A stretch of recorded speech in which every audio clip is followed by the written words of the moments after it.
Bonjour tout le monde, j'ai le plaisir de vous présenter les dernières nouveautés qui ont été apportées à Déclic. La mise à jour a été faite la nuit dernière, donc c'est tout frais. Vous avez peut-être vu des modifications en entrant ce matin. Alors on a surtout travaillé sur la facilité, donc l'accès à la gestion de certains objets. Alors allons voir immédiatement ce que ça donne. Il y a aussi quelques autres nouveautés en cours de chemin.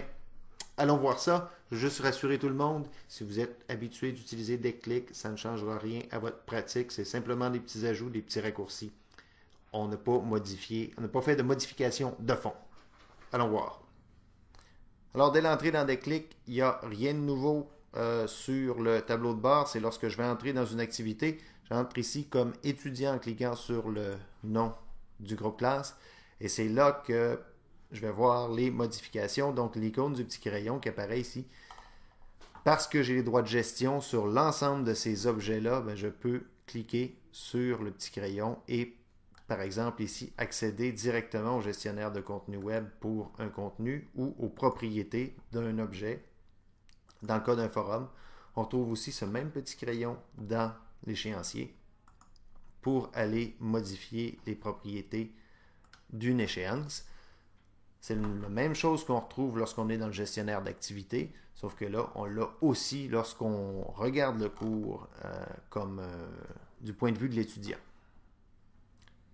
Là où on a un changement intéressant, c'est dans les contenus web.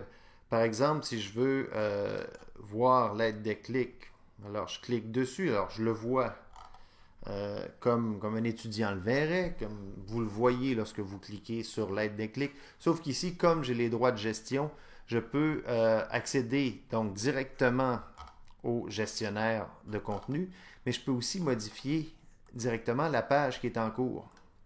Donc, j'ai plus besoin, si je vois une coquille sur une page, une de mes pages de contenu, d'ouvrir le gestionnaire de contenu web et de repérer ma page. Alors, je vais tout simplement ici. Donc, par exemple, je sélectionne ici carnet d'adresse, je clique sur modifier et là, j'ai directement accès à la modification dans l'éditeur HTML de cette page-là.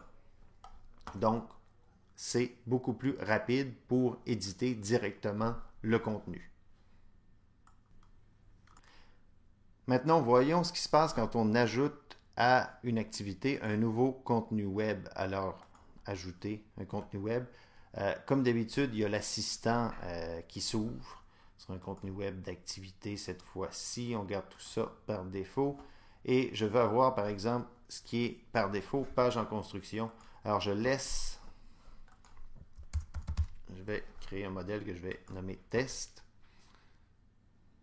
Voilà, je clique sur terminer. Ma page se rafraîchit ici. Mon nouveau contenu est créé.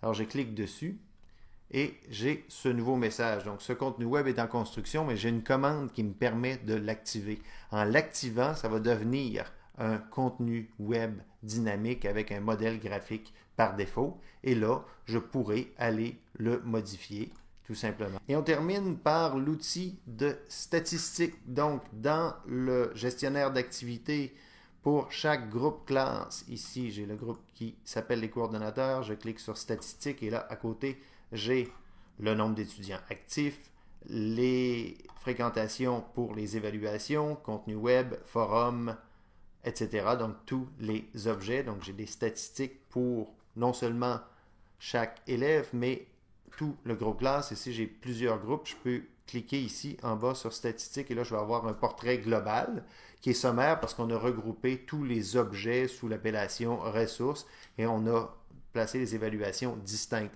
Je rappelle que ce module-là a été financé par le Cégep de Jonquière pour les besoins de son centre d'aide en anglais et qu'il est offert à l'ensemble de la communauté. Voilà pour les modifications. À bientôt.